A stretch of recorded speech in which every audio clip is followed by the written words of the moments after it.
ఒక జనరేషన్ అని కాదు. కాలం గడిచే కొద్దీ బేసిక్ మూలాలు మారవు. యాహ్! మనిషి ఆలోచనలు మారతాయి గానీ, ఏదైతే మూల స్తంభాలుంటాయో, మనకి వైద్యములు ఏదైతే చెప్పారో అవి మారవు. హ్మ్. దానివలన చాలా వరకు బెనిఫిట్ జరిగేది అది గనక పాటిస్తే ఎట్ లాస్ట్ పేషెంట్‌కి బెనిఫిట్ అవుతుంది. అందులో ఒకటి నాడీ చికిత్స అనమాట. నాడీ వైద్యము. నాడీ పరీక్షతోటి డయాగ్నోస్ చేయటం. అది చాలా వరకు ఈ రోజుల్లో చాలా మరుగున పడిపోయింది. అవును. కానీ దాన్ని గనక పైకి తీసుకొనొస్తే పేషెంట్స్‌కి బెనిఫిట్ అంటారా? చాలా ఖర్చు తగ్గిపోతుంది. ఇంకోటొచ్చేసరికి చాలా ఎర్లీగా డయాగ్నోస్ అవుతుంది జబ్బుల్లో. హ్మ్. అట్లాగ అవటం వల్ల పేషెంట్‌కి ప్రమాదకర స్థితిని మనం తగ్గించగలుగుతాము.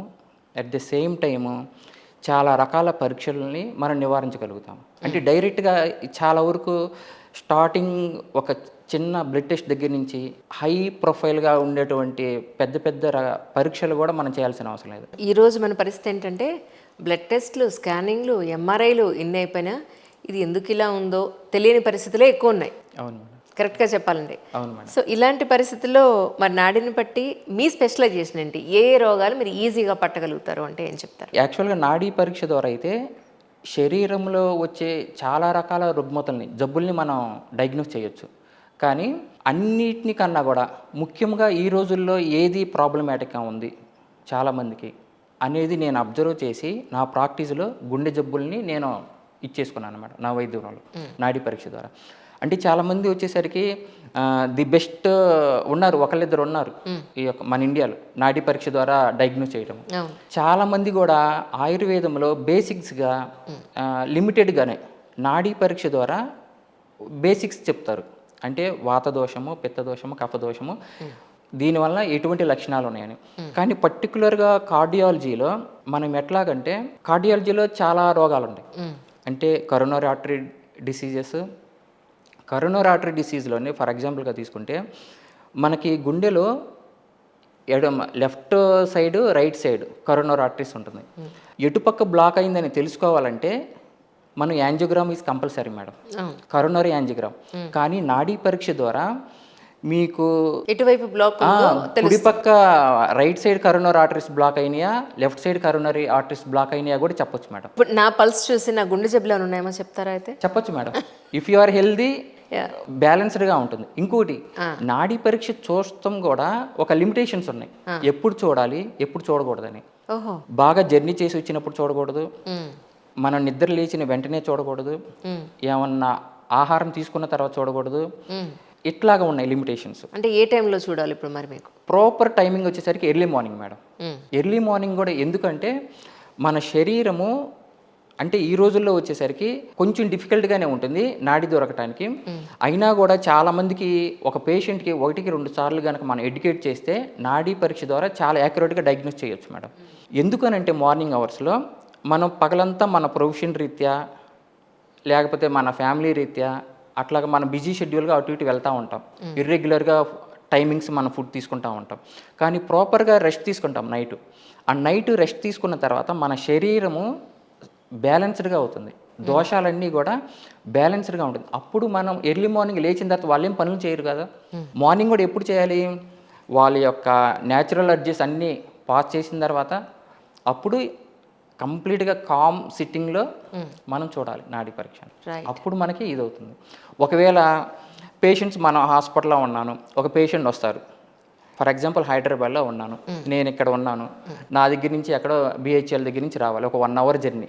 ఇప్పుడు ఒక పేషెంట్ కూడా బీపీ చూపించుకోవడానికి ఒక కార్డియాలజిస్ట్ దగ్గరికి వెళ్తే వెంటనే అంత జర్నీ చేసి వచ్చిన తర్వాత కొంచెం ఈవెన్ డాక్టర్లు కూడా అంటారు మీరు మెట్లెక్కొచ్చారా, లిఫ్ట్లో వచ్చారా, ఒక 5 నిమిషాలు కూర్చోండి, కాసిన మంచినీళ్ళు తాగండి, ఆ తర్వాత ఎగ్జాక్ట్ బీపీ మనకు తెలుస్తుంది. ఇప్పుడంతా హడావిడిగా ఉంటే మీరు ఏదైనా టెన్షన్లో ఉన్నా కూడా బీపీ ఎక్కువ చూపిస్తుంది. Yeah. కాబట్టి బీపీ చూస్తానికే మనం ఒక 5 to 10 minutes కూర్చోమని చెప్పినప్పుడు పల్స్ ఎగ్జామినేషన్ చేసేటప్పుడు, నాడీ పరీక్ష చేసేటప్పుడు it needs nearly 1 hour madam.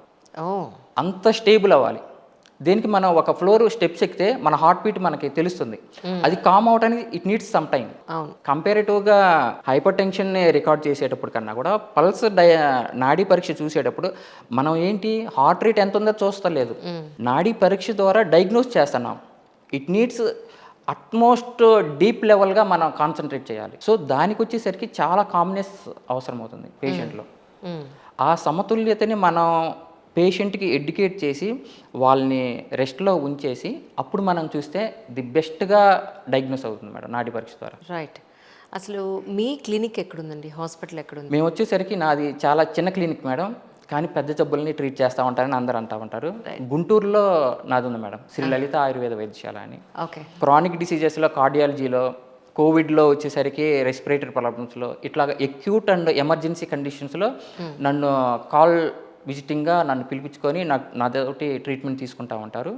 అట్లాగే నేను సర్వీస్ చేస్తూ ఉన్నాను మేడం. అయితే ఇప్పుడు మరి హైదరాబాద్లో సపోజ్ ఎవరైనా మీకు మీ దగ్గర చూపించుకోవాలంటే పరిస్థితి ఏమిటి? నా ఫోన్ నెంబర్ చాలా మందికి తెలుసు madam. Okay. They can contact me. Right. So I can say exactly మీరు కార్డియోకి సంబంధించిన స్పెషలైజేషన్ ఉంది అని చెప్పుకోవచ్చా మనం? ఎనీ అదర్ డిసీజెస్ కూడా మీరు డీల్ చేసే అంటే కార్డియాలజీ అనేది ఆయుర్వేద ప్రకారం కనుక చూస్తే మేడం, మూల సిద్ధాంతాలుగా పరిశీలిస్తే కార్డియాలజీ రిలేటెడ్గా ఇంకొన్ని ఆర్గాన్స్ తోటి మన రిలేటెడ్ ఉంటుంది మేడం. కాబట్టేసి కార్డియాలజీతో పాటు లంగ్స్, లివర్ నేను చూస్తూ ఉన్నాను మేడం. సో బేసిక్గా ఈ మూడింటికి చాలా రిలేషన్ ఉంది. హార్ట్, లివర్, కిడ్నీ కానీ ఏ విధంగా ఒకసారి మాకు చెప్పండి. ఇప్పుడు వచ్చేసరికి మనం ఆయుర్వేదంలో వచ్చేసరికి మూల సిద్ధాంతాల ప్రకారం కనుక చూస్తే ఒక ఆరోగ్యంగా ఉండాలి, హెల్త్ డెఫినేషన్ వచ్చేసరికి సమదోష సమానాగ్ని సమధాతు మలక్రియ, ప్రసన్నాత్మ ఇంద్రియ మనః స్వాస్థ్య ఇత్యభిధీయతే అని చెప్పారు. అంటే మన శరీరంలో దోషాలు, అగ్ని వచ్చేసరికి 13 లెవెల్స్లో ఉంటుంది మేడం. పంచ మహాభూతాలుగా 5 టైప్స్, మన ధాతువులు 7 టైప్స్, రస, రక్త, మాంస, మేధ, అస్థి, మధ్య, శుక్ర. ప్రతి ఒక్క ధాతువుకి ఒక అగ్ని ఉంటుంది. అట్లాగనే ఇట్లాగా 13 టైప్స్ ఆఫ్ అగ్నిస్ అవి బ్యాలెన్స్డ్గా ఉండాలి. మన యొక్క విసర్జించేటువంటి మలమూత్రాలు ప్రాపర్గా ఎలిమినేషన్ చేస్తూ ఉండాలి.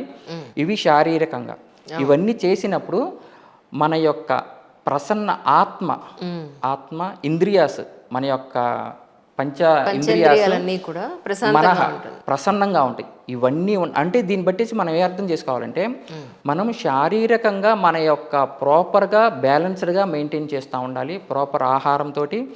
అప్పుడే మనకి ఈ యొక్క ఆత్మ, మనస్సు ఇవన్నీ కూడా బ్యాలెన్స్డ్గా ఉంటుంది. అప్పుడు మనకి హెల్త్ అనేది బ్యాలెన్స్ అవుతుంది మేడం.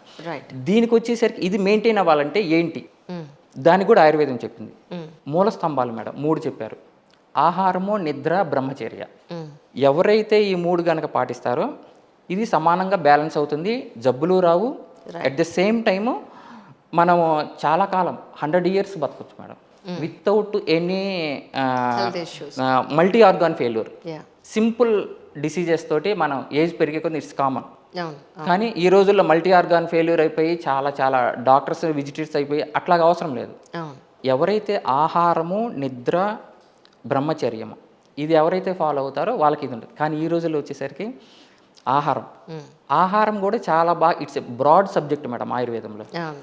సింపుల్గా చెప్పాలి అంటే ఆహారం ఎట్లా తీసుకోవాలి అని చెప్పారు, ఎటువంటి ఆహారం తీసుకోవాలని చెప్పారు, ఏ ప్రాంతం వాళ్ళు ఎటువంటి ఆహారం తీసుకోవాలని కూడా చెప్పారు మేడం.